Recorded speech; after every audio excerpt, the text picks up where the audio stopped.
My racist mother-in-law lunged at me with a weapon. My fiancé has 24 hours to choose between us. My mother-in-law hated me from the moment she found out I existed, and it all comes down to the fact that I'm black. The first time I met her, my boyfriend at the time told me beforehand that his mom had a rough sense of humor and to try not to take things personally. I should have seen that for the red flag it was.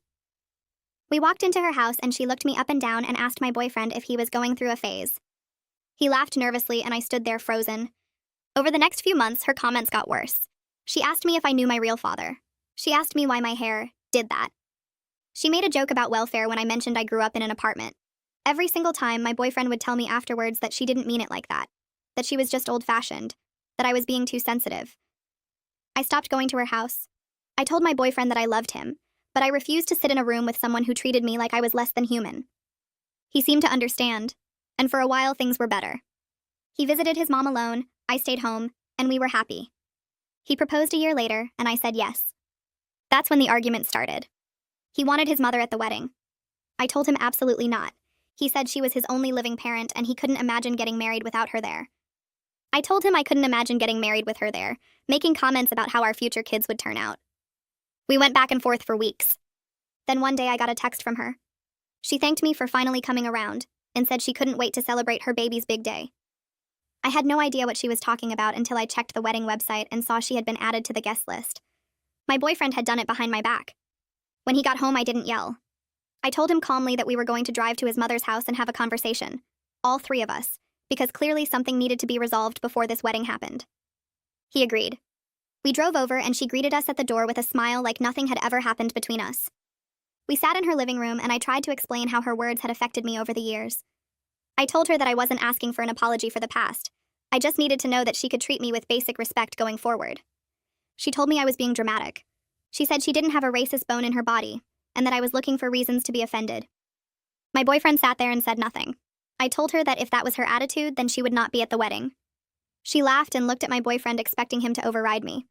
He stayed quiet. Her face changed. She stood up and told me I had no right to keep her from her son's wedding. I stood up too and told her I had every right to decide who was welcome at my own ceremony. She took a step toward me and called me a word I won't repeat here. I turned to leave. That's when she grabbed a glass vase off the side table and swung it at my head. I raised my arm to block it and it shattered against my forearm. I screamed. My boyfriend finally moved. He grabbed his mother and pulled her back, but she was thrashing and screaming that I had ruined her son's life. I ran out the front door with blood running down my arm and called the police from the driveway. When they arrived, she tried to tell them I had attacked her first. My boyfriend told them it wasn't as bad as it looked, but she had a Ring doorbell that caught me walking out with blood on my arm and her screaming through the window. They arrested her on the spot. I got 7 stitches at the emergency room. My boyfriend sat in the waiting room the entire time, but when he came in after the doctor left, the first thing he said was asking if I really had to call the police on his mother. I looked at him and felt something in me go cold. When we got back to our apartment, I told him I needed time to think. He asked what there was to think about. I told him his mother had just put me in the hospital, and his first instinct was to worry about her. I told him that I loved him, but I couldn't marry someone who wouldn't protect me. I gave him a choice. Either he cuts contact with his mother completely, or the engagement is over. He asked how he was supposed to just abandon his mom. I told him I wasn't asking him to abandon her. I was asking him to choose. That was 2 days ago. He's been sleeping in the guest room. He keeps saying he needs more time. I told him this morning that he has until midnight tonight to give me an answer. It's 6 p.m. now. He's been on the phone with her for the last hour. I hear him through the guest room door, his voice rising and falling in that pleading tone he uses with her, and I know with cold certainty that he's trying to justify my ultimatum instead of simply accepting it. The clock on the kitchen wall reads 6:47 p.m., and I have 5 hours and 13 minutes left to wait. My forearm throbs where the stitches pull against the bandage, a physical reminder that this isn't about hurt feelings anymore.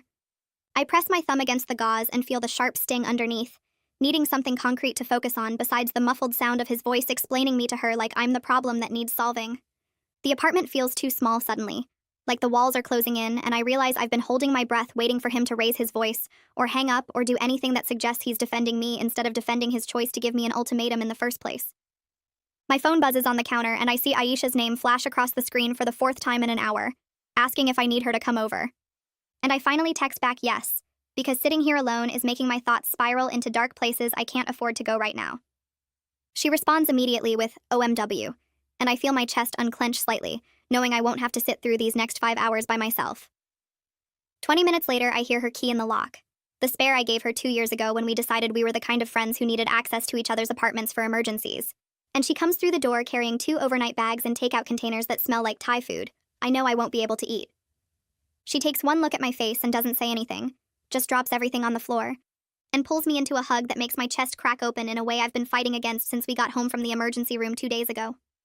I start shaking and can't stop, my whole body trembling against her while she holds me tight and makes those soft shushing sounds you make to calm scared animals. When I finally stop shaking enough to breathe normally, she steers me to the couch and sits me down like I'm made of glass, then settles beside me with her hand on my knee. She asks what I need from her tonight, and I realize I don't know how to answer that. Because what I need is for the last 2 days to not have happened, for his mother to not be a racist who attacked me, for him to have protected me instead of making me protect myself. But those aren't things Aisha can give me, so instead I just start talking, telling her everything, not just about today, but the whole pattern going back to that first meeting when his mom asked if he was going through a phase. I tell her about every racist comment I minimized, every time he asked me to give his mother another chance, every moment I swallowed my hurt to keep the peace because I loved him and wanted his family to work. Aisha listens without interrupting, her face getting harder with each story I tell, and when I finally finish, she's quiet for a long moment before she says something that hits like cold water. He's been choosing her over you this whole time. You know that, right? I nod because I do know. I just haven't let myself say it out loud until now. Haven't let myself acknowledge that the pattern was there from the beginning, and I just kept hoping it would change. Saying it out loud makes it real in a way that hurts worse than the stitches in my arm, makes me face the fact that I've been accepting crumbs of protection and calling it love. The guest room door opens and I hear his footsteps in the hallway before I see him, and when he emerges, he looks exhausted, his hair sticking up in different directions, and his eyes red like he's been crying or rubbing them too hard. He stops short when he sees Aisha on the couch beside me, his eyes going to the overnight bags by the door, and something flickers across his face that looks like hurt, or maybe fear that I'm already preparing to leave. He asks if we can talk privately, and I tell him no. Whatever he needs to say can be said in front of Aisha, my voice coming out steadier than I feel. He stands there awkwardly shifting his weight from foot to foot, opening his mouth, and closing it like he's trying to find the right words, and I watch him struggle with a detachment that scares me a little, because I used to care so much about making him comfortable. Finally, he says his mother wants to apologize to me directly, and thinks if we just talk this through, we can work it out as a family. And the words are so absurd, given that his mother put me in the hospital 2 days ago, that I actually laugh. It comes out sharp and bitter, a sound I don't recognize as my own, and he flinches like I've hit him. Aisha asks him if he's genuinely serious right now, her voice flat and dangerous in a way I've only heard a few times before, and he has the decency to look ashamed, his eyes dropping to the floor. I tell him I don't want to hear what his mother wants. I want to know what he's decided about my ultimatum, and he says he needs more time to figure out how to handle this situation. I remind him that the situation is simple. He cuts contact with her completely, or we're done.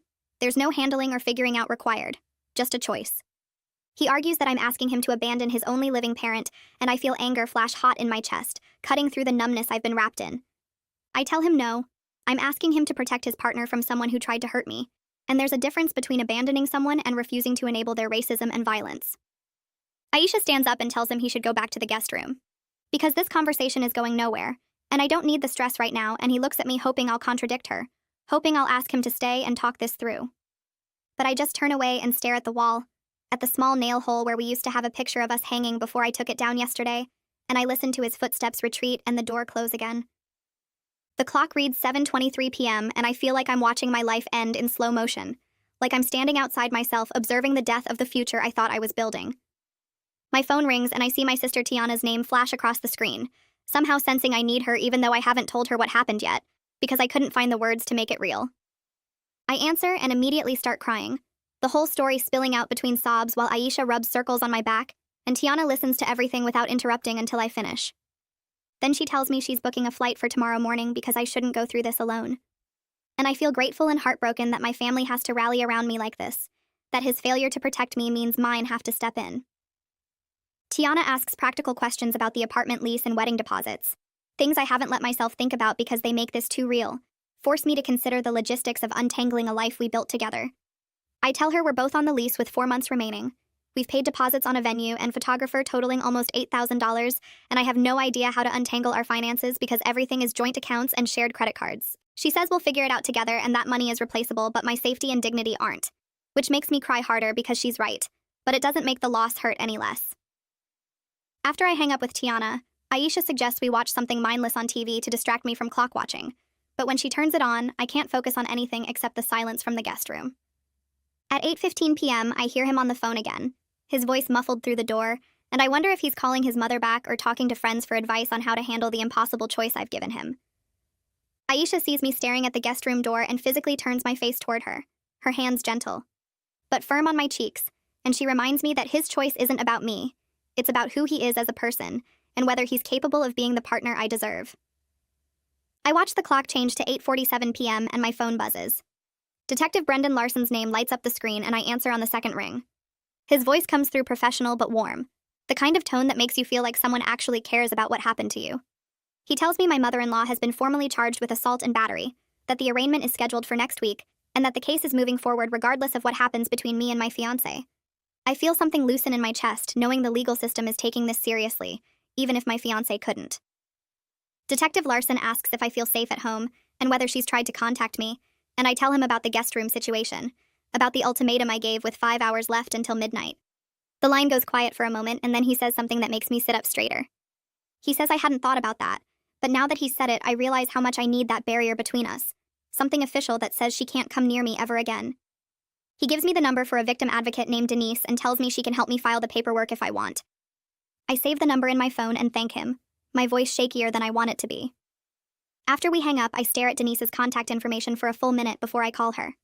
She answers right away and her voice is gentle in a way that makes my throat tight. She asks about my injuries and how I'm doing emotionally, never pushing but making it clear she's there if I need help.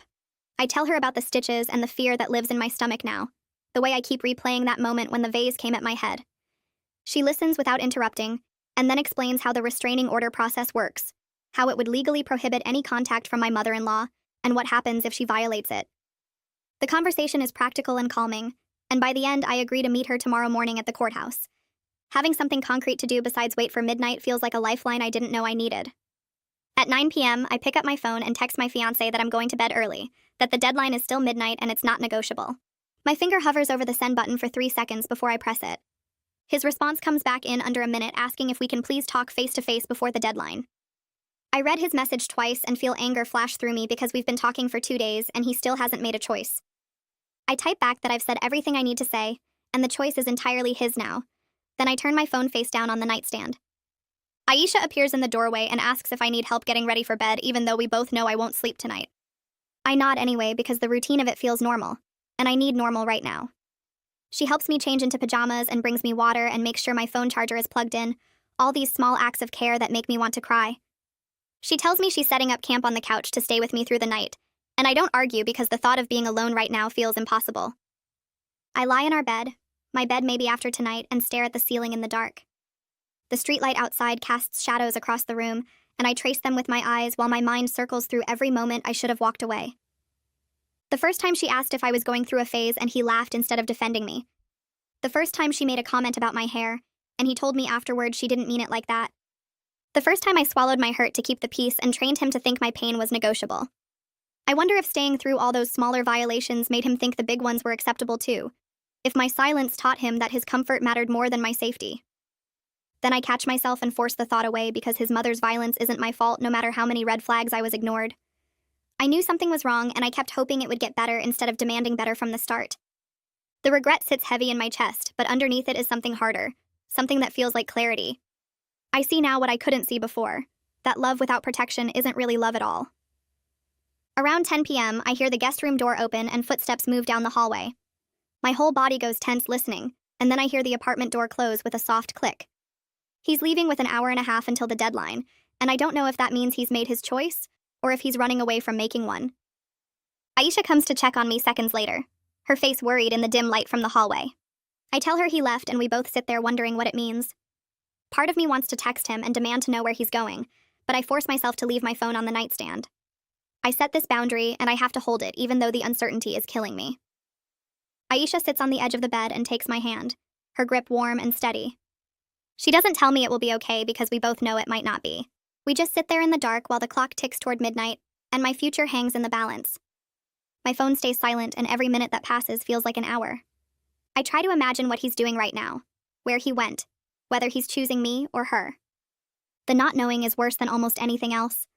I must drift off at some point because I wake to Aisha gently shaking my shoulder and whispering that it's 11:30 p.m. My heart starts hammering before I'm fully awake, and I grab my phone off the nightstand. No messages, no missed calls, no indication of where he went or what he's decided. The screen is blank except for the time glowing up at me like a countdown. Aisha asks if I want her to stay in the room with me for the final 30 minutes, and I nod because I can't trust my voice right now. She climbs onto the bed next to me, and we sit with our backs against the headboard, both of us staring at the bedroom door like we can will him to appear. My hands are shaking, and I clasp them together in my lap to make them stop. Every sound from outside makes me jump, thinking it's his car pulling up or his footsteps on the stairs. But the minutes keep ticking by, and he doesn't come home. At 11:40, I start to accept that maybe he's not coming back at all, that his absence is his answer. The thought makes something crack open in my chest, but I don't let myself cry yet because there are still 7 minutes left. At 11:47 p.m., I hear the apartment door open and my whole body goes rigid. His footsteps come down the hall and stop outside the bedroom door. There's a long pause where I can hear him breathing on the other side, and then he knocks softly. He asks if he can come in, and his voice sounds rough, like he's been crying. I look at Aisha, and she squeezes my hand once before standing up to leave us alone. She gives me a look that says she'll be right outside if I need her, and then she slips past him into the hallway. The door opens wider, and he stands there looking completely wrecked. His eyes are red and swollen, his clothes are rumpled like he's been pulling at them, and his hair is standing up in places like he's been running his hands through it for hours. He doesn't move from the doorway, and I don't tell him to come in. We just look at each other across the room while the clock on my nightstand changes to 11:48. He finally steps inside and closes the door behind him, then sits on the edge of the bed about 3 feet away from me. His hands are shaking as he runs them over his face, and when he starts talking, his voice breaks on the first word. He tells me he drove to his mother's house to tell her in person that he's cutting contact, that what she did was unforgivable, and he can't have a relationship with someone who hurt me. He describes her reaction, and I watch his face crumple as he talks. She cried and begged him not to do this, called me manipulative, and accused me of tearing their family apart. She threatened to disown him and told him he was choosing wrong. He says he told her that if she can't respect the woman he loves, then she's already lost him, and then he walked out while she was sobbing in her living room. The words should make me feel something, but instead I just feel numb. This should have happened months ago, years ago, before it escalated to her swinging a vase at my head. I tell him that cutting contact with her is the bare minimum, not some big gesture he deserves credit for. My voice comes out flat and cold, and I watch him flinch. I ask him why it took me almost dying for him to finally choose me, and he flinches again at the words almost dying, but he doesn't argue with how I'm describing it. He admits he's been a coward who put his own comfort over my safety, that he enabled her racism because dealing with it was hard, and ignoring it was easy. His honesty should mean something, but right now it just makes me angry because where was this honesty 6 months ago when I first told him I wouldn't go to his mother's house anymore? Where was it a year ago when she asked me if I knew my real father? Where was it 2 days ago when his first response to me bleeding was to ask if I really had to call the police? He says he understands if cutting contact isn't enough, that he knows he enabled her and failed to protect me in every way that mattered. His hands won't stop shaking, and he clasps them together like I did earlier. He tells me he's already been researching therapists who work with couples on racial issues and family problems, that he's willing to do whatever work is necessary to become the partner I deserve. I ask him why I should believe this time is different from all the other times he promised to set boundaries with her. He opens his mouth and closes it again, and I watch him struggle to find an answer. Finally, he says the only thing he can say, that almost losing me showed him what he was really choosing every time he made excuses for her. That seeing me run out of that house with blood on my arm made everything clear in a way nothing else could. It's not a good enough answer, but maybe there isn't a good enough answer for what he let happen. I watch the clock change to 12:01, and neither of us moves or speaks for what feels like forever. My hands are still clasped in my lap, and his are still shaking even though he's trying to hide it by pressing them against his knees. I tell him that cutting contact with his mother is only the starting point, not the finish line. If I'm going to even consider staying in this relationship, there are rules that aren't up for discussion. He can't have any contact with her at all, not for holidays or birthdays or family emergencies or anything else that might make him feel guilty. We're doing couples therapy every single week without exception. And the very first time he makes excuses for her or suggests maybe we should reconsider, I'm done, and there won't be another chance. He says yes to everything before I even finish talking, his voice desperate and pleading, and I feel so tired I could fall asleep sitting up. Agreeing to try doesn't mean I've forgiven him or that things are okay now. It just means I'm not walking away tonight. I tell him he's sleeping in the guest room, and that's not changing anytime soon. Sharing a bed with him right now feels impossible when I can barely stand to be in the same room. He needs to understand that trust doesn't just come back because he made one good decision after years of bad ones. It takes forever to build trust, and it breaks in seconds. He nods and his eyes are wet, but he doesn't argue or try to negotiate. He asks if he can hug me, and I say okay, even though every muscle in my body goes stiff when his arms come around me. I stand there like a statue until he lets go and walks toward the door. When it closes behind him, I hear Aisha's footsteps coming down the hall. She sits next to me on the bed and asks what I need, and I tell her I need someone to tell me if I just made the biggest mistake of my life by not ending this right now. Aisha stays with me until after 2 in the morning and we talk through everything. She's angry at him in a way that makes me feel protected, but she also says she gets that I still love him, and that love doesn't just disappear because someone hurt you. She's worried he'll do great for a few weeks and then slide back into old patterns when things calm down and the crisis doesn't feel so immediate anymore. She doesn't tell me what to do, which I appreciate because everyone else would probably just say to leave. Instead, she helps me figure out what I actually need from him, which is proof through his actions over time, not just pretty words he's saying because he's scared. Before she falls asleep on the couch, she makes me promise that I'll put my own healing first, instead of spending all my energy trying to save this relationship. I promise, even though I'm not totally sure I know how to do that. The next morning, I meet Denise at the courthouse to file for a restraining order. The building is cold and smells like floor cleaner and too many people. Denise is waiting by the security checkpoint with a folder under her arm, and she gives me a small smile that doesn't quite reach her eyes. We go through metal detectors and take an elevator to the 3rd floor where the family court offices are. She walks me to a window where a tired-looking woman behind plexiglass slides papers through a slot. Denise explains what we're doing, and the woman nods like she's heard this story 1,000 times before. I have to fill out forms describing what happened, and it makes everything feel real in a different way than it did before. I pull up the photos of my stitches on my phone, and the woman behind the plexiglass looks at them without expression, before making copies. I give her the police report number that Detective Larson sent me. Denise asks me to describe the racist comments that happened before the attack, and I go through all of them, the ones about my father and my hair and welfare and going through a phase. My voice stays steady, even though my hands are shaking. The woman types everything into her computer with 2 fingers. Denise explains that the restraining order will make it illegal for his mother to contact me in any way or come within 500 feet of me. If she violates it, she'll be arrested immediately. The whole process takes almost 2 hours, and by the end I feel wrung out like a towel that's been twisted too hard. My phone buzzes while we're walking back to the elevator. It's my fiancé asking if I want him to come down here for support. I text back that I don't need him here because this is about my safety, not about us trying to fix things. Denise glances at my phone and asks if I feel safe at home. I explain the situation, how he chose me at midnight but I still don't trust him, how he's sleeping in the guest room and we're going to try therapy, but I'm not sure if trying is the same as believing it will work. She listens without interrupting and then hands me a printed list of support groups for people dealing with racist family situations. She tells me that choosing to try rebuilding doesn't lock me into anything. I can change my mind tomorrow or next week or next month if it stops feeling right. That makes me feel less trapped, which is weird because I thought commitment was supposed to feel solid, not like a door I'm keeping cracked open. Tiana shows up at my apartment that afternoon with 2 suitcases and a bag of groceries. She doesn't ask if I need her there. She just starts unpacking food into the fridge like she owns the place. That's how Tiana operates, taking charge in a way that would be annoying from anyone else but feels like relief from her. She makes me sit at the kitchen table and eat a sandwich even though I say I'm not hungry. While I'm eating, she asks pointed questions about his plan to keep no contact with his mother. How is he going to handle it when other family members pressure him? What's he going to do on Christmas or her birthday? Has he thought about what happens if she gets sick or has an emergency? I don't have good answers because we haven't talked about any of that yet. Tiana's face tells me she thinks I should have gotten more details before agreeing to try. She's not mean about it, but she's skeptical in a way that feels protective instead of judgmental.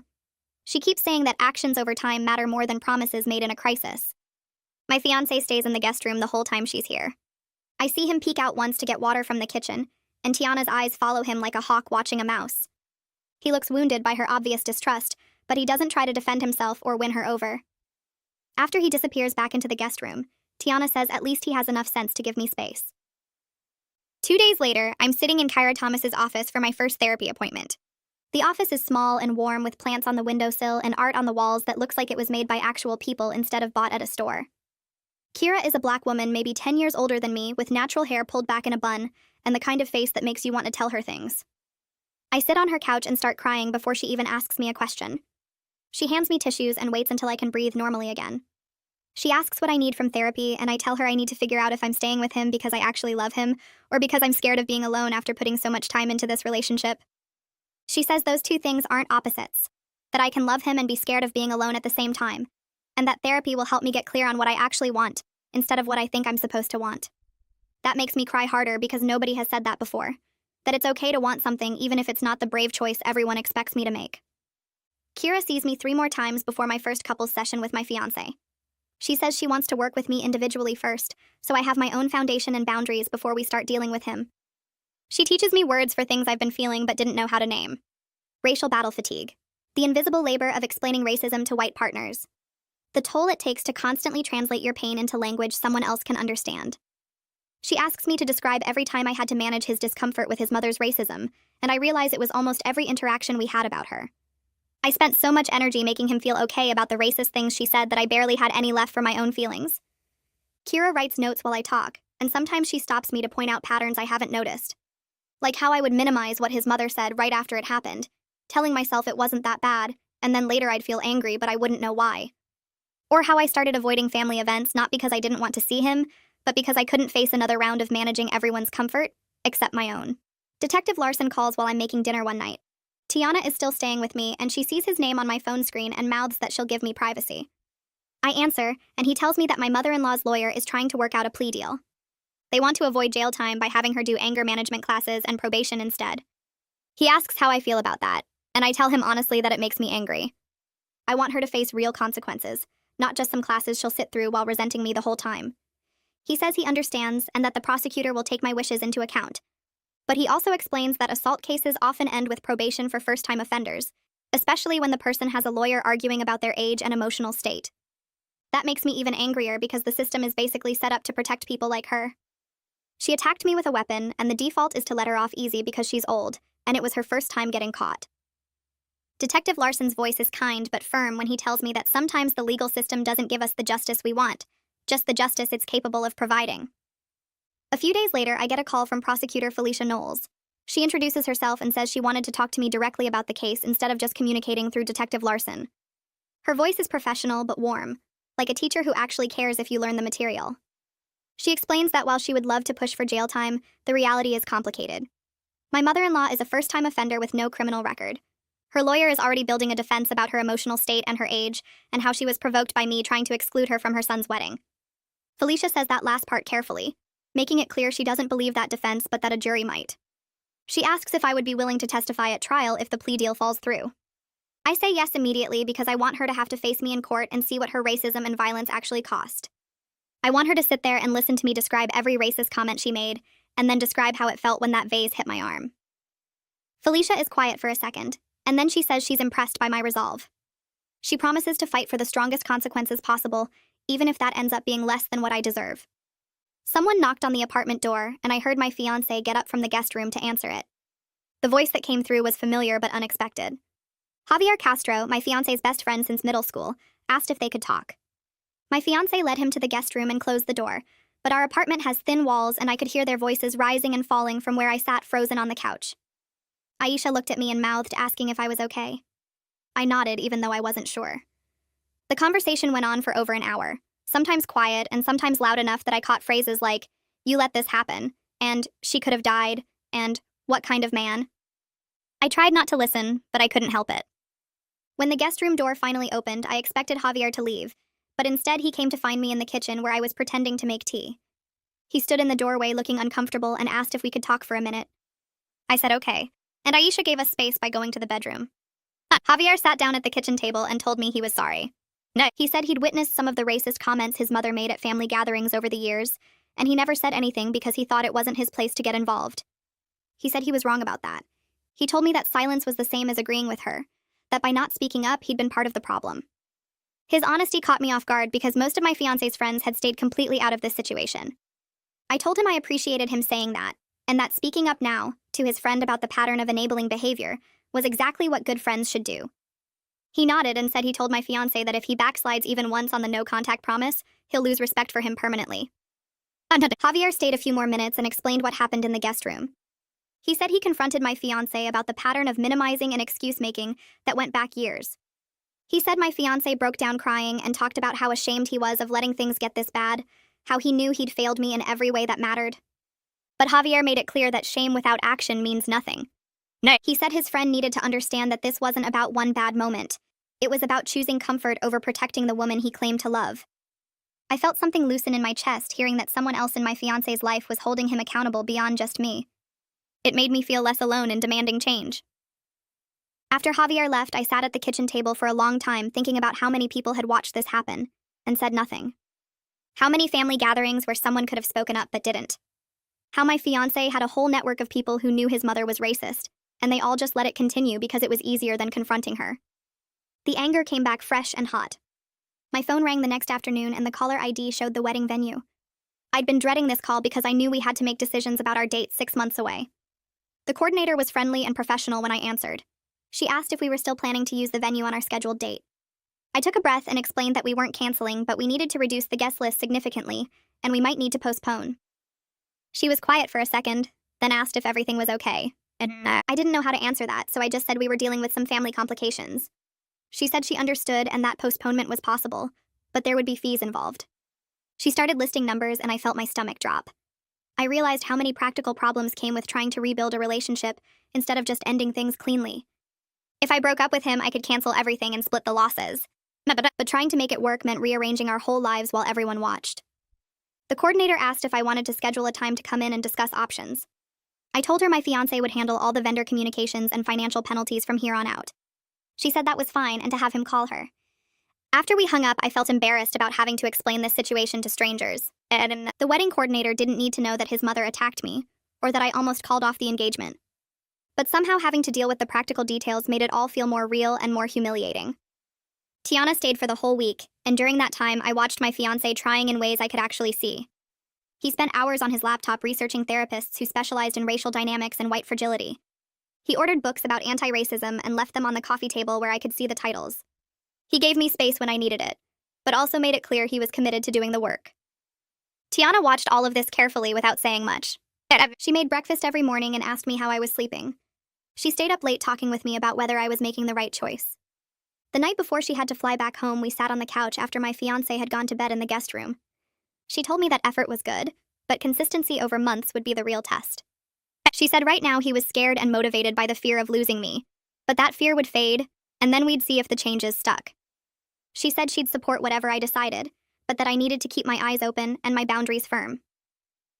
The next morning, I drove her to the airport and we sat in the parking garage for 20 minutes before her flight. She hugged me tight and told me to call her anytime, day or night. I watched her walk into the terminal and felt scared about navigating this without her steady judgment. She'd been my anchor all week, and now I had to figure out how to trust my own decisions again. 2 weeks after the attack, I walked into the couples therapist's office with my fiancé. We'd chosen a therapist who specialized in interracial relationships and family conflict. The waiting room was small and quiet. When the therapist called us back, she introduced herself and led us to her office. She had us sit on opposite ends of a couch, which felt symbolic. She asked us each to describe what we wanted from counseling. I went first because I'd been thinking about this answer since we made the appointment. I told her I needed him to understand the full weight of what his enabling had cost me. Not just the physical attack, but the years of racist comments I'd endured while he made excuses. I said I needed him to prove through actions that he'd genuinely changed and wasn't just scared of losing me.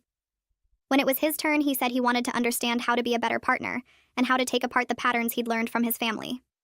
He said he wanted to learn how to protect me the way he should have from the beginning. The therapist wrote notes while we talked. When we finished, she looked at both of us and said we had a lot of work ahead. She explained that couples therapy after trauma was complicated and that we'd need to address both the immediate crisis and the patterns that led to it. She said the first few sessions would focus on establishing safety and trust. She asked if we were both committed to the process even when it got uncomfortable. We both said yes. The next session happened a few days later, and this time the therapist asked me to describe specific incidents of his mother's racism and his response to each one. I started with the first time we met when she asked if he was going through a phase. I described how he laughed nervously instead of defending me. Then I went through the other comments one by one. The question about my father, the comment about my hair, the welfare joke. Every time I described an incident, I also described how he reacted, how he told me not to take it personally, how he said she was old-fashioned, how he asked me to give her another chance. My fiancé sat next to me on the couch, and I watched his face while I talked. He started crying when I got to the part about that final visit to her house. I described feeling alone in that living room while she called me that word, and he just sat there frozen. The therapist asked him what he was feeling in that moment when his mother used that slur. He wiped his eyes and said he was paralyzed. He said he didn't know what to do because he'd spent his whole life avoiding conflict with her, and his brain just shut down. He said he knew it was wrong even as it was happening, but he couldn't make himself move or speak. The therapist let that sit for a minute, then told him those were explanations but not excuses. She said understanding his patterns was important, but it was just the first step toward changing them. She said he'd need to learn new responses and practice them until they became automatic. And she asked him if he was willing to do that work even when it felt uncomfortable and exposed. He said yes. The restraining order got approved 3 days later. Detective Larson called to tell me the judge had signed off on it that morning. He explained that my mother-in-law was now legally prohibited from contacting me directly or indirectly. She couldn't come within 500 feet of me. She couldn't try to reach me through other people. If she violated any part of the order, she would be arrested immediately. He said violations carried serious consequences and encouraged me to document anything suspicious. He asked if I felt safe at home, and I told him yes.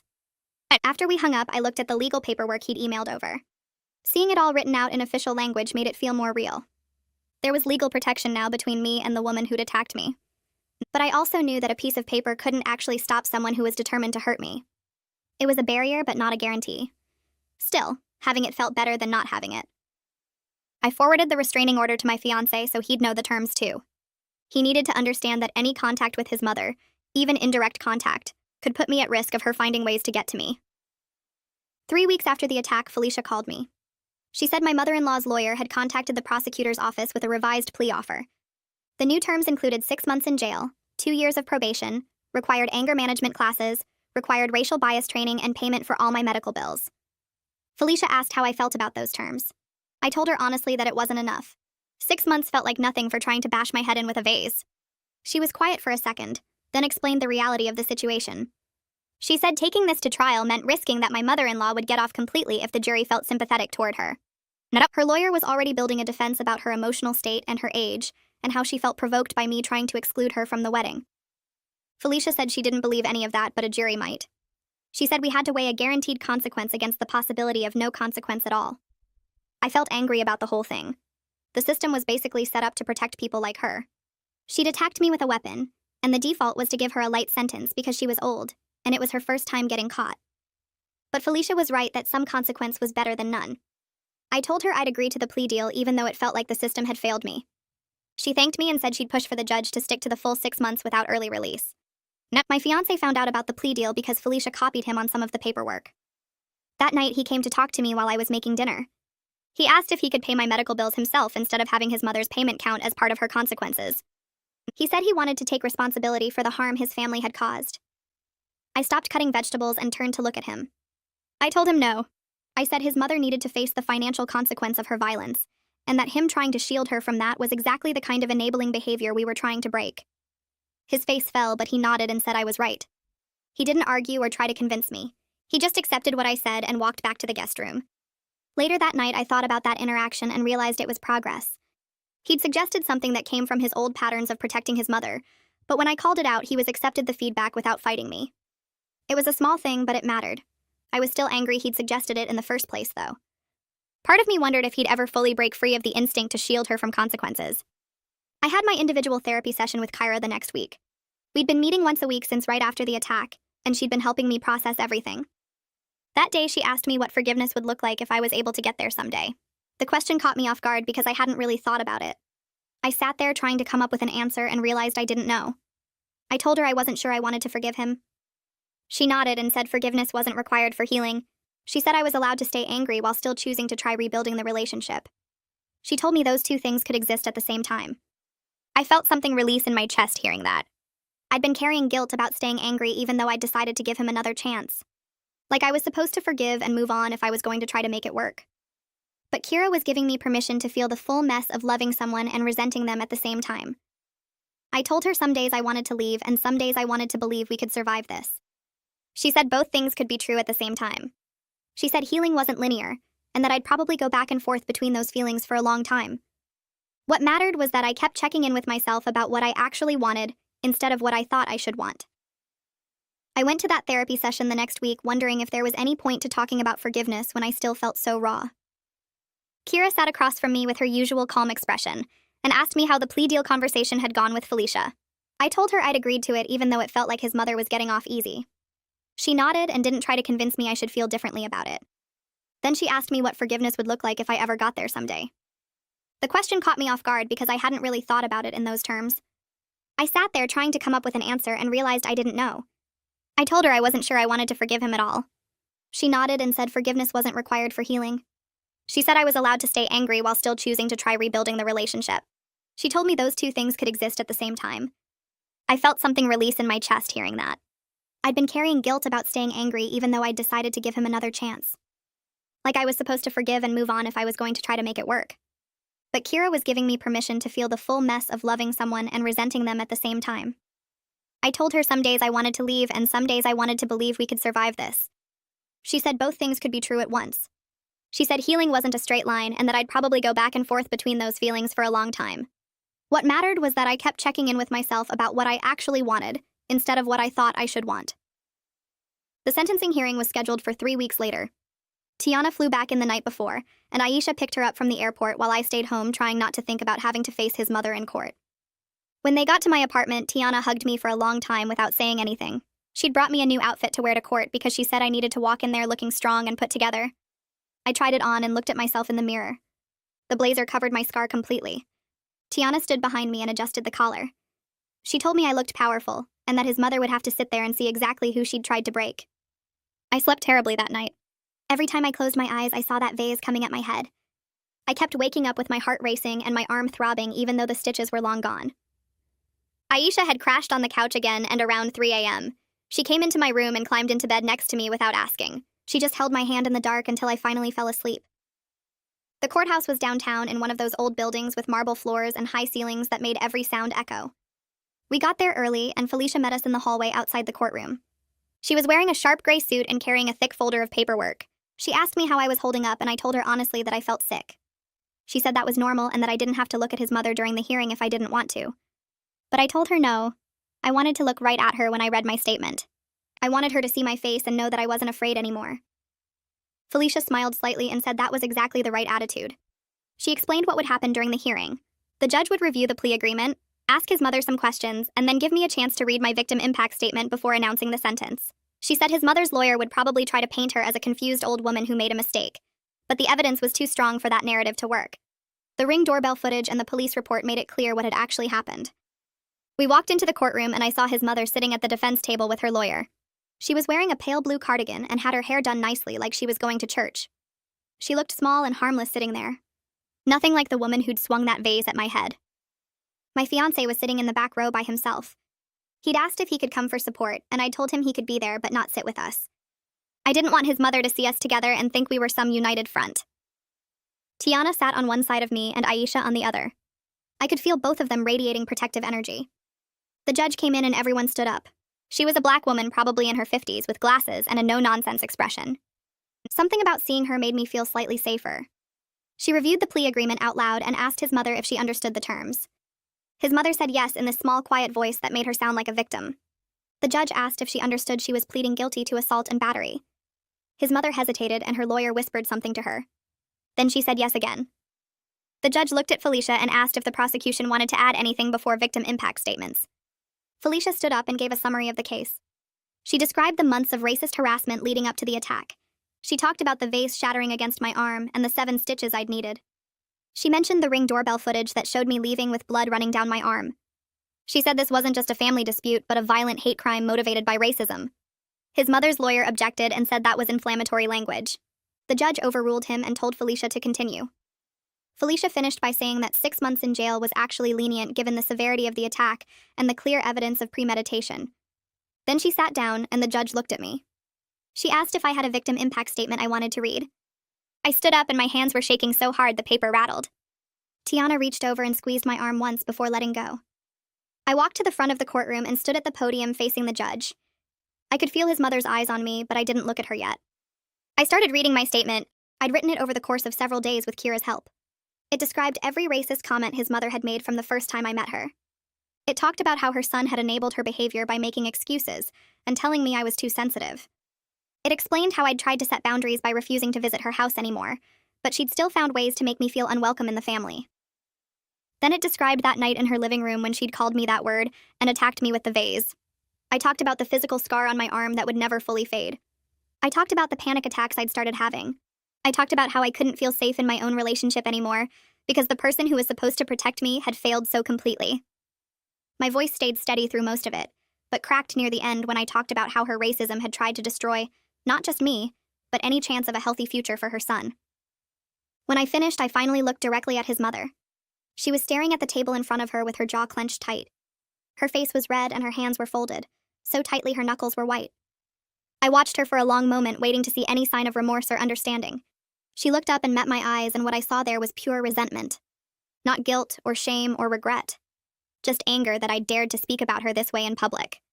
She looked at me like I was the problem, and she was the victim. Like I'd ruined everything by refusing to accept her treatment silently.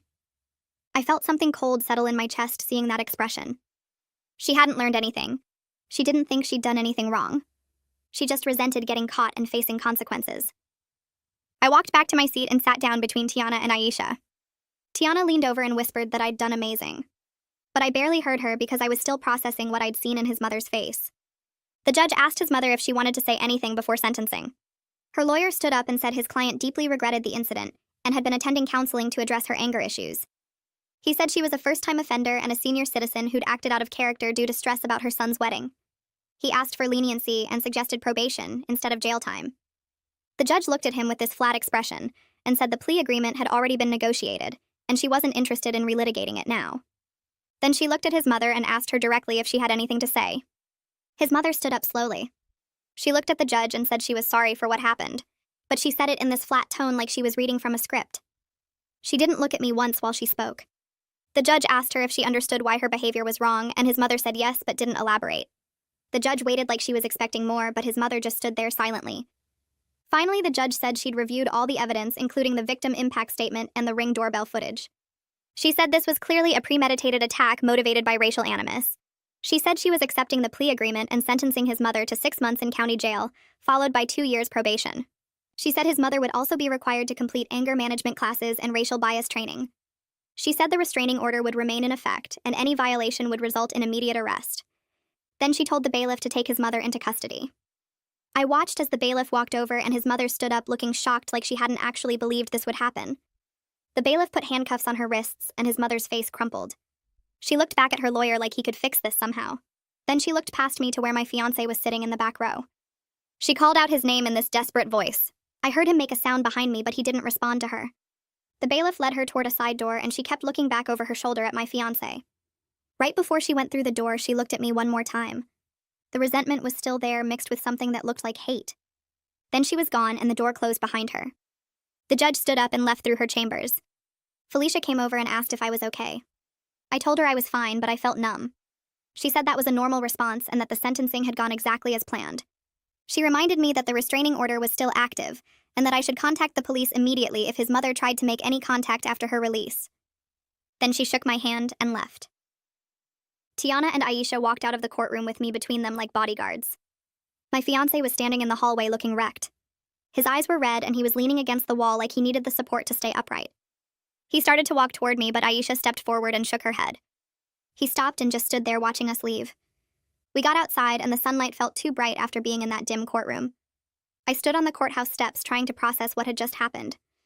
I'd watched his mother get taken away in handcuffs.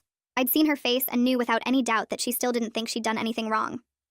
Part of me had hoped that facing consequences would make her understand. But seeing that resentment in her eyes confirmed what I'd already known deep down. She was never going to change or apologize or accept responsibility. The satisfaction I'd expected to feel watching her get sentenced wasn't there. Instead, I just felt tired and sad and angry all at once. We went to lunch at a place near the courthouse because none of us wanted to go home yet. I ordered food I couldn't eat and pushed it around my plate while Tiana and Aisha talked about the hearing. Tiana said the judge had been fair, and that 6 months was actually reasonable given how the system usually handled first-time offenders. Aisha said she was glad I'd read that statement and made his mother sit there and hear exactly what she'd done. I listened to them talk but couldn't really focus on the words. I kept seeing his mother's face when she looked at me. That expression of pure resentment like I'd personally wronged her by existing and refusing to accept her racism. My phone buzzed with a text from my fiancé asking if I was okay and if we could talk later. I didn't respond. I needed time to process everything before dealing with him and his feelings about watching his mother get taken away. That night, after Tiana and Aisha had gone home, my fiancé knocked on the bedroom door and asked if he could come in. I told him yes because I knew we needed to talk about what happened. He sat on the edge of the bed and looked at me with this devastated expression. He asked if I wanted to talk about the hearing. I told him I needed him to sit with the fact that his mother showed no remorse. I said she still thinks I'm the problem, and that nothing about today changed her mind. He nodded and said he knew. He said watching her refuse to take responsibility made him see her clearly for the first time. His voice broke when he said it. I asked him why it took this long. I asked him why he couldn't see who she really was, until after she'd put me in the hospital and gotten sentenced to jail. He didn't have a good answer. He just kept saying he was raised to excuse her behavior, and that unlearning that was harder than he expected. He said his whole childhood he'd been taught to ignore her comments and smooth things over. He said he'd internalized the idea that keeping the peace was more important than calling out wrong behavior. I listened to him explain, but it didn't make me less angry. Understanding why he'd enabled her didn't erase the damage that enabling had caused. 4 weeks passed after the sentencing. We fell into a routine of therapy twice a week and careful distance the rest of the time. He stayed in the guest room and gave me space. He didn't push for physical affection or try to act like things were normal. He just existed quietly in the apartment doing his own therapy homework and reading books about racism that Kira had recommended. I watched him trying, and part of me wanted to acknowledge the effort. But another part of me was still so angry that it had taken his mother going to jail for him to finally do this work. One night I was lying in bed unable to sleep, and I realized I was tired of sleeping alone. Not because I wanted physical intimacy, but because the bed felt too empty, and I was exhausted from being hypervigilant all the time. I got up and walked to the guest room. He was still awake reading by the lamp. I stood in the doorway and told him he could sleep in our bed again. His face lit up with hope, and I immediately crushed it by saying there would be conditions. I told him I was going to put pillows between us like a barrier, and he wasn't allowed to touch me unless I initiated it. He agreed without hesitation. He followed me back to the bedroom, and I arranged 3 pillows down the middle of the mattress, creating a clear division. We both got into bed on our separate sides. I lay there in the dark, hyper-aware of his presence just feet away. I could hear him breathing and feel the slight movement of the mattress when he shifted position. I wondered if physical proximity would ever feel safe again, or if I'd always have this tension in my body when he was near me. In the morning, I woke up before him and saw he was still on his side of the pillow barrier. He'd respected the boundary completely. When he woke up, he looked at me and started to say thank you for letting him back in the room. I cut him off and told him he hadn't earned gratitude yet. I said this was just the chance to keep proving himself, and that one night of respecting boundaries didn't mean everything was fixed. He nodded and said he understood. Then he got up and went to make coffee without trying to hug me or act like this was some kind of breakthrough. I appreciated that he didn't try to make it into more than it was. Our next couples therapy session was that afternoon. The therapist asked us how things had been going, and my fiancé started talking about how grateful he was that I'd let him back in the bedroom. The therapist stopped him and asked him to notice what he'd just done. He looked confused. She pointed out that he'd centered his own feelings of gratitude instead of acknowledging what it cost me to share space with him again. She said this was a pattern she'd noticed where he made his discomfort or relief the focus of conversations that should be about my experience and healing. He looked stunned, like he'd never noticed this before. She asked him to sit with that discomfort without requiring reassurance from me. I watched him struggle with it. His face went through several expressions like he wanted to apologize or explain, but he stayed quiet. The therapist turned to me and asked how I felt about him sleeping in the room again. I told her honestly that I felt tense and hyper-aware and not sure if I'd made the right choice. She nodded and said those feelings were completely valid. She said I was allowed to change my mind at any point if it became too much. Then she looked at my fiancé and told him that his job was to respect whatever I needed without making it about his feelings of rejection or hope. She said he needed to learn to sit with discomfort without requiring me to manage his emotions while I was processing my own trauma. The rest of the session focused on communication patterns. The therapist gave us exercises to practice where he had to listen to me describe my feelings without defending himself or explaining his intentions. She made him repeat back what he'd heard to prove he was actually listening instead of just waiting for his turn to talk. It was harder for him than I expected. He kept wanting to jump in with explanations or reassurances. The therapist had to stop him multiple times and remind him that his job right now was just to listen and understand. By the end of the session, he looked exhausted from the effort of holding himself back. The therapist told us this was progress even though it felt hard. She said change takes time and that I was allowed to decide at any point that it wasn't enough. Hearing her say that out loud made me feel less trapped. I'd been carrying this fear that choosing to try meant I had to see it through no matter what. But she was giving me permission to keep evaluating whether this relationship was actually serving me or just draining me. Progress was slow over the next few weeks. Some days I wanted to scream at how much emotional labor I was still doing. I was the one who had to explain why his comments hurt. I was the one who had to educate him about racism while processing my own trauma. I was the one who had to manage his feelings of guilt and shame while trying to heal from what his mother had done. It felt unfair that I was doing this much work when he was the one who'd failed me. But the therapist kept reminding me that I didn't have to do this work. She said if it was too much I could leave and that would be completely valid. She said staying and doing this work was a choice I was making, and I could unmake it whenever I wanted. That permission helped somehow. Knowing I could leave made it easier to stay and try. His mother's sister called him one evening about 6 weeks after the sentencing. I was in the kitchen making dinner when I heard his phone ring in the living room. He answered it, and I heard his voice get tense immediately. I walked to the doorway and watched him. His aunt was talking loudly enough that I could hear her voice through the phone even though I couldn't make out the words. She sounded angry. My fiancé listened for a minute, then interrupted her. He said he was maintaining no contact with his mother, and that decision wasn't up for discussion. His aunt's voice got louder. He said that anyone who pressured him about this decision would also be cut off. His aunt said something else, and he said he was serious and that he needed to go. Then he hung up and immediately blocked her number while I watched. He looked up and saw me standing there. He told me what happened without me having to ask. He said his aunt had been trying to guilt him into visiting his mother in jail. She'd said family should stick together no matter what, and that his mother was suffering. He'd told her firmly that he was done enabling racist behavior, and that his mother's suffering was a consequence of her own actions. Then he'd blocked her number so she couldn't keep trying. He told me all of this in a straightforward way without looking for praise or reassurance. I felt something shift slightly inside me. This is what protection looked like. Choosing me even when it cost him family relationships. Not making a big deal about it or expecting gratitude. Just doing what needed to be done and telling me about it, so I knew I was safe. 2 months after the attack, I went out to dinner with my fiancé and Aisha and her girlfriend. We were sitting at a restaurant downtown, trying to have a normal evening. The food was good and the conversation was light. I was actually relaxing for the first time in weeks. Then I heard a voice at the table next to us. An older white woman was talking to her friend about something she'd seen on the news. She said something about those people and their neighborhoods. The words hit me like ice water. Suddenly I wasn't in the restaurant anymore. I was back in that living room watching his mother's face twist with hate. I saw the vase coming at my head. I felt the glass shatter against my arm. My heart started racing and I couldn't breathe right. The restaurant felt too hot and too loud and I needed to get out. My fiancé noticed immediately. He didn't ask what was wrong or make a scene. He just stood up and took my hand and guided me toward the door. Aisha threw money on the table and they followed us out. We got outside and the cool air hit my face, but I still couldn't breathe properly. My fiancé moved me away from the entrance and started talking me through breathing exercises we'd learned in therapy. He counted breaths with me and kept his voice calm and steady. He didn't touch me more than necessary or try to hug me. He just stood there helping me breathe until my heart rate started to slow down. When I could finally talk again, I felt embarrassed. I told him I was sorry for ruining dinner. He looked at me seriously and said I hadn't ruined anything. He said trauma responses were normal, and that he was here for whatever I needed. Then he asked if I wanted to go home, or if I wanted to sit outside for a while longer. I said I wanted to sit. We found a bench away from the restaurant, and he sat next to me while Aisha and her girlfriend gave us space.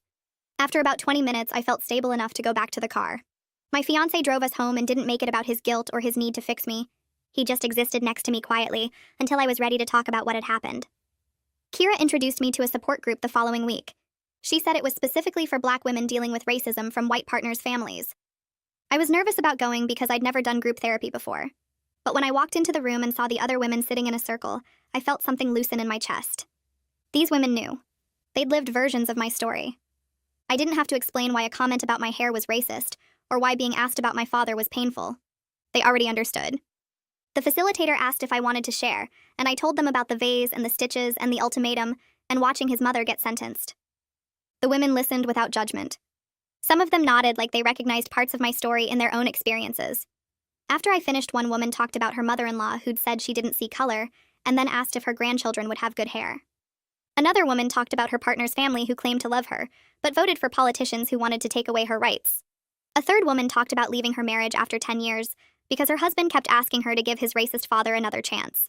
They shared strategies for setting boundaries and processing racial trauma. They talked about deciding whether relationships were salvageable or if leaving was the healthier choice. I listened to women at different stages. Some were rebuilding like me. Some had recently separated and were grieving. Some were years past their crisis and could talk about it with distance and clarity. I realized there was no single right answer, just what each person could live with. Some of these women had chosen to stay and rebuild and were happy with that choice. Others had chosen to leave and felt free. Both paths were valid. Both required strength. I left that first meeting feeling less alone than I had in months. 3 months after the attack, we'd settled into a rhythm. Therapy twice a week. Daily check-ins where he asked how I was feeling and actually listened to the answer. Him maintaining no contact with his mother despite her attempts to reach him through other family members.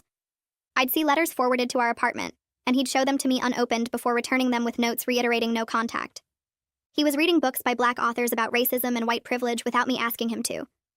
Sometimes he'd share what he was learning, but in ways that showed genuine understanding, rather than performing wokeness for my approval. He'd say things like he was realizing how much he'd benefited from his mother's racism, because it meant he never had to confront her or set boundaries. Or he'd talk about recognizing his own patterns of centering his comfort over my safety. I was still angry and hurt. That hadn't gone away. But I could see him actually changing. Not just promising to change or talking about changing. Actually doing the work day after day without expecting praise or immediate forgiveness. My mother-in-law got released from jail after serving her full 6 months. I found out because a letter arrived at our apartment the day after her release. My fiancé came home from work and saw it on the counter where I'd left it. He picked it up and looked at the return address. Then he showed it to me and asked what I wanted him to do with it. I told him to return it unopened with a note reiterating no contact. He got a pen and paper right then while I watched. He wrote that he was maintaining no contact, and any further attempts to reach him would be reported as restraining order violations. Then he put the letter in a new envelope with his note and walked it down to the mailbox immediately. When he came back, I asked him if he was sad about it. He stopped and actually thought about the question instead of giving me the answer he thought I wanted to hear. He said yes, he was sad. His mother was the only parent he had left, and cutting contact hurt even though it was necessary. But he said his sadness didn't change what needed to happen. This was the first time he'd acknowledged his feelings without making them my problem to solve. He wasn't asking me to comfort him or reassure him or tell him it was okay to feel sad. He was just naming the feeling and sitting with it himself. I appreciated that more than I could explain. We were 4 months out from the attack when I realized something had shifted. I was getting ready for work one morning and my fiancé told me he was going to stop by the store after his shift. I believed him. I didn't feel the need to check his location or go through his phone later to make sure he hadn't secretly visited his mother. I just trusted that he was going to the store like he said. Later that week, I had a bad day at work and came home stressed. He asked if I wanted to talk about it, and I did. I told him what had happened, and he listened and offered support without making it about him. I let him hug me, and it felt okay. Not perfect or comfortable exactly, but okay. Small things like that kept happening. I'd accept his comfort when I had bad days. I'd believe him when he told me where he was going. I'd share space with him without feeling the need to maintain constant vigilance. The trust wasn't complete. Maybe it never would be. But it was growing in the space created by his consistent actions over months. In therapy that week, I told him I could see him trying and that it mattered. He started crying. Not dramatic sobs, but quiet tears that ran down his face while he tried to keep his composure. He said he'd keep trying for as long as it took. He said he knew he didn't deserve another chance, but he was grateful I was giving him one anyway. The therapist reminded him gently not to center his gratitude, and he nodded and wiped his face. Then he just sat there and let himself cry without asking me to make him feel better about it. A few weeks later, Felicia called to check in on me.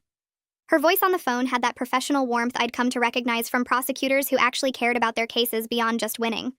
She asked how I was holding up and if I felt safe, the kind of questions that made me realize she saw me as a person, and not just a case number. I told her I was doing okay, that my fiancé and I were working through things in therapy, and that he'd maintained no contact with his mother. She made a sound like she was nodding on the other end of the line, then told me something that made my stomach drop. My mother-in-law had violated her probation by trying to contact my fiancé. She'd sent him another letter despite the restraining order and the explicit terms of her probation that prohibited any contact with either of us. Felicia said the violation had resulted in additional penalties, including extended probation and mandatory additional counseling sessions. I told her about the first letter he'd returned unopened and how he'd handled it exactly the way I needed him to. Felicia said his response was perfect, and that the fact his mother kept trying to reach him showed she hadn't learned anything from the consequences she'd already faced. She asked again if there had been any attempts to contact me directly, and I said no, just the attempts through him. Felicia told me to keep documenting everything and to call her immediately if anything changed. After we hung up, I sat with the phone in my hand feeling this strange mix of validation and exhaustion. The violation proved what I'd known all along, that his mother wasn't sorry and wouldn't change. But it also confirmed that my decision to require complete no contact wasn't an overreaction. She was still trying to manipulate her way back into his life, which meant she was still a threat. 5 months after the attack, we were sitting in couples therapy when something shifted in a way I hadn't expected. The therapist had been asking my fiancé about his feelings around the situation, and he started talking about being sorry for failing to protect me. We'd heard variations of this apology before, the same basic sentiment expressed different ways over months of sessions. But then he stopped mid-sentence and his face changed. He said he wasn't just sorry for failing to protect me. He said he was ashamed of the person he'd been who could witness racism happening right in front of him, and choose his own comfort over doing what was right. The therapist leaned forward slightly and asked him what he was doing with that shame. He took a breath and told us he'd started volunteering with an organization that educated white people about racism and their role in dismantling it. He described going to workshops and facilitating conversations with other white people about bias and complicity, wanting to help others avoid making the same mistakes he'd made. I stared at him because this was the first I was hearing about any of this. He hadn't mentioned the volunteering or the workshops or any of it. The therapist asked him why he hadn't told me, and he said he didn't want it to seem like he was doing it for credit or to prove something to me. He said he was doing it because he needed to become a different person, not just act differently to keep me. I felt something crack open in my chest, this cautious hope that maybe the changes I was seeing weren't just surface level. The therapist asked me how I felt hearing this, and I told her it surprised me. I said it felt like evidence of actual internal change instead of just behavior modification designed to save the relationship. She nodded and asked if I trusted that the change was real, and I said I wasn't sure yet, but this was the first time I'd felt like it might be. The next session we talked about the wedding that was supposed to happen in 7 months. I'd been avoiding thinking about it because every time I pictured walking down an aisle, I also pictured explaining to guests why his entire family wasn't there. My fiancé brought it up first, saying he didn't think we should go through with it on the original date. I felt my shoulders tense, waiting for him to say something about giving his mother another chance or finding a compromise. Instead, he said he thought we should postpone it by a year to give us real time to rebuild trust and see if our foundation could actually hold. The relief that washed over me was so strong I almost started crying right there in the therapist's office. I told him I'd been feeling the same way but hadn't known how to bring it up. Planning a wedding while processing trauma felt impossible, and the pressure to perform happiness before I was ready had been crushing me. He said he would handle all the vendor communications and take care of the financial penalties from postponing. He said it was a consequence he deserved and I shouldn't feel guilty about the money we'd lose. The therapist asked how I felt about his offer, and I said it helped. I said taking responsibility for the practical fallout was part of what I needed to see from him. After that session, we drove home in silence, but it wasn't the heavy, uncomfortable silence we'd been living in for months. It felt lighter somehow, like we'd both exhaled at the same time. Aisha came over a few days later, and we sat on my couch drinking wine while my fiancé stayed in the guest room to give us space.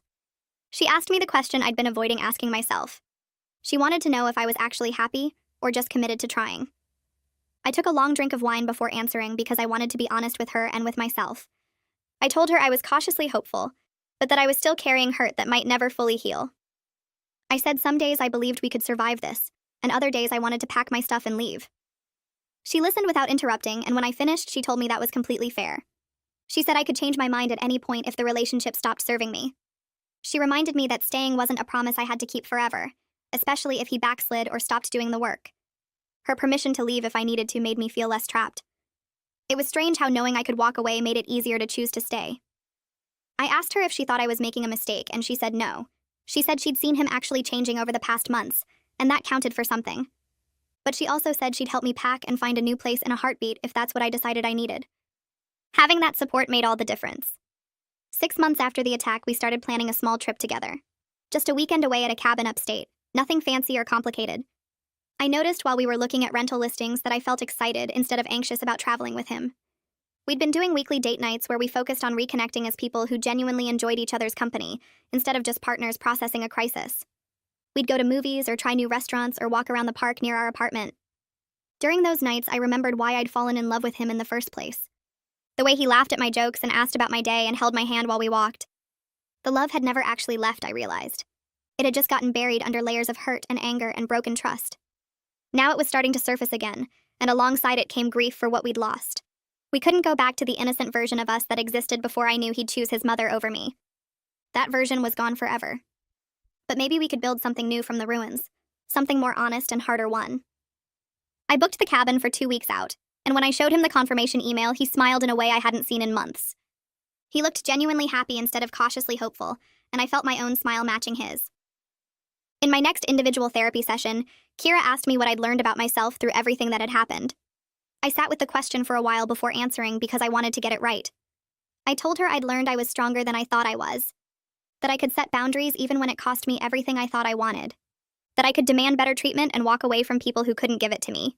But I'd also learned that I deserved better than what I'd accepted for so long. All those racist comments I'd minimized and excused because I loved him. All the times I'd swallowed my hurt to keep the peace. I deserved a partner who would protect me without needing a crisis to motivate him. Kira asked if I thought my fiancé could consistently be that person, and I told her I thought so based on 6 months of evidence. But I also said I was keeping my eyes open and my boundaries firm. I wasn't going to slip back into accepting less than I deserved just because things were getting better. She smiled at me and said that was exactly the right approach. Hope tempered with self-protection. Trust that could be rebuilt, but never taken for granted again. A few weeks later, Detective Larson called with an update about my mother-in-law. She'd completed her anger management and racial bias training as part of her probation requirements. He told me the facilitators had reported that she was resistant and defensive throughout the entire program. She'd shown up and sat through the sessions because she had to, but she hadn't actually engaged with the material or shown any real willingness to examine her beliefs. The detective's voice was careful when he told me this, like he was trying to prepare me for disappointment. He warned me that compliance with court-ordered requirements didn't mean actual change had happened. He said I should stay alert about my safety and keep following the protective measures I already had in place. I thanked him for letting me know and told him about the restraining order and my fiancé's continued no contact with her. Detective Larson said those were exactly the right steps to take regardless of what happened with my relationship. He reminded me to call immediately if she tried to contact me or if I felt unsafe for any reason. After we hung up, I thought about what he'd said about compliance versus change. My mother-in-law had sat through hours of training about racism and anger management and come out the other side exactly the same person. She'd learned nothing except maybe how to hide her feelings better. The thought made me grateful all over again that my fiancé had cut contact completely instead of trying to maintain some kind of limited relationship. 7 months after the attack, my fiancé asked if he could talk to me about something important. We sat at the kitchen table and he pulled out an envelope. Inside was a letter he'd written, several pages long in his handwriting.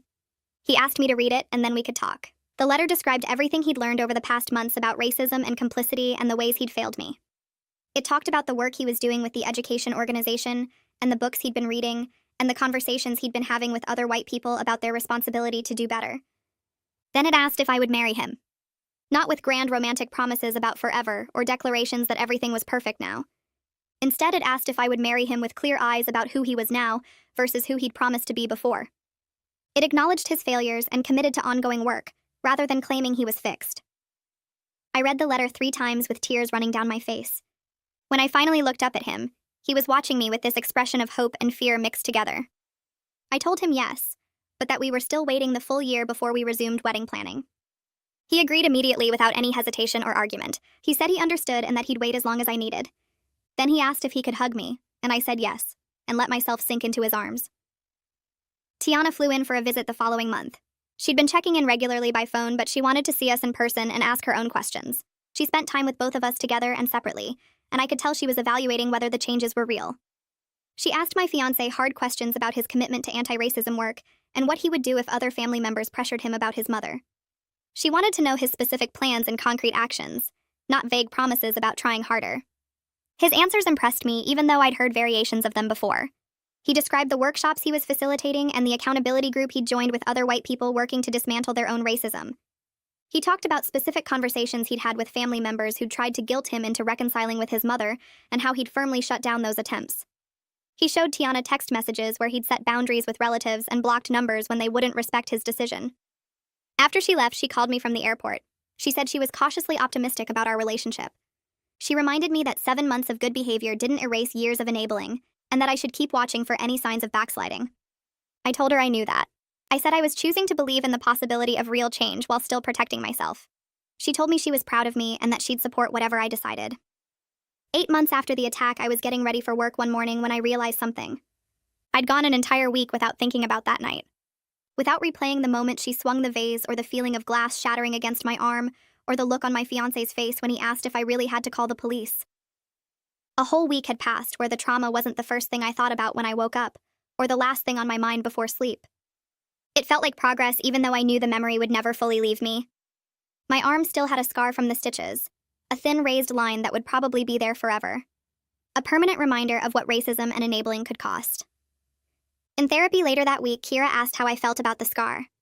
I looked down at my arm and traced the line with my finger. I told her it was proof I'd survived. Proof that I'd set boundaries even when it meant risking everything I thought I wanted. Proof that I was rebuilding my life on my own terms instead of accepting whatever crumbs someone else was willing to give me. She asked if I ever regretted calling the police that night, and I said no, not even once. That decision had set everything else in motion. Without it, I might still be making excuses and minimizing harm and pretending things would get better on their own. The scar was ugly, but it was honest, and I was learning to value honesty over comfort. We're getting close to 9 months since that night when my fiancé comes into the kitchen while I'm making coffee and tells me his mother's probation officer called him. She wants permission to attend a family funeral where he'll be there. I freeze with the coffee pot in my hand and wait for him to tell me he's thinking about it, that it's been long enough, that maybe we can try supervised contact. Instead, he says the request was denied because of the restraining order, and he wouldn't have gone anyway if they'd allowed her to be there. He says it without me having to ask, without me having to remind him of our boundaries, and I realize this is what real change looks like. Not grand gestures or crisis promises, but choosing my safety over family pressure when I'm not even in the room to witness it. I set down the coffee pot and look at him and feel grateful and sad at the same time. Grateful that he's finally the person I needed him to be. Sad that it took me getting hurt for him to get here. He asks if I'm okay, and I tell him yes, that I appreciate him telling me about it and handling it the way he did. We drink our coffee in comfortable silence, and I think about how different this moment would have been a year ago, when he would have agonized over the decision and made me feel guilty for keeping him from family events. Our final therapy session before taking a break from weekly appointments happens the next week. The therapist asks us each to describe where we are now compared to 8 months ago when we started coming regularly. I think about my answer for a minute before speaking. I tell her I'm healing and hopeful, but carrying scars that might never fully fade. I say I've learned to speak up for myself even when it's hard, and that I'm choosing this relationship with clear eyes instead of naive hope about who he might become. My fiancé goes next, and his voice is steady when he talks about learning that love requires action, not just feeling. He says his comfort isn't more important than my safety, and that he's committed to being worthy of my choice to stay. The therapist nods and tells us we've done hard work, and that taking a break from weekly sessions doesn't mean we stop working on our relationship. She reminds us we can come back anytime if we need support, and that the tools we've learned here are ours to keep using. Walking out of her office, I feel lighter somehow, like we've graduated from crisis management to actually building something sustainable. 10 months after the attack, we're sitting at the dining table with wedding magazines and a calendar spread out between us. We're planning a small ceremony for 2 months away with immediate family only. His mother's absence will be obvious to everyone, but we're not hiding it or making excuses. I'm sketching out ideas for my dress with long sleeves that will cover the scar on my forearm. Not because I'm ashamed of it, but because I want our wedding day to be about our future instead of our past. My fiancé looks up from the guest list he's working on and asks if I'm truly happy about getting married. The question catches me off guard because I thought my answer was obvious. I put down my pencil and tell him yes, that I wouldn't be doing this if I didn't believe we'd built something real from the ruins of what almost destroyed us. I tell him I'm not pretending the hard parts didn't happen, but I'm choosing to believe in what we've created together through all the therapy and boundary setting and difficult conversations. He reaches across the table and takes my hand, and I let him, and we sit there for a minute just looking at each other before going back to planning. The night before our wedding, I'm at Aisha's place with her and Tiana, who flew in yesterday. We're drinking wine and talking about everything that's happened since that terrible night when his mother swung a vase at my head. Aisha brings up how I handled the whole situation, and Tiana agrees, saying they're both proud of the boundaries I set, and the work I demanded, and the healing I made a priority. I think about the woman I was back then, who accepted rough sense of humor as an explanation for racism, and compare her to who I am now. The woman who knows her worth and demands protection and refuses to make herself smaller for anyone's comfort. I tell them that surviving this made me stronger, even though I wish I'd never been tested this way. Tiana raises her glass and says tomorrow I'm marrying someone who finally understands what it means to choose me. Aisha adds that our story isn't a fairy tale, but it's honest and hard-won and entirely ours. We clink glasses, and I feel tears running down my face, but they're not sad tears. Tomorrow I'm getting married, and it won't be the wedding I originally planned with all the guests and his mother smiling in the front row. It'll be smaller and quieter and marked by everything we survived to get here. But it'll be real, and built on a foundation of actual change instead of empty promises, and that matters more than any fairy tale ending ever could.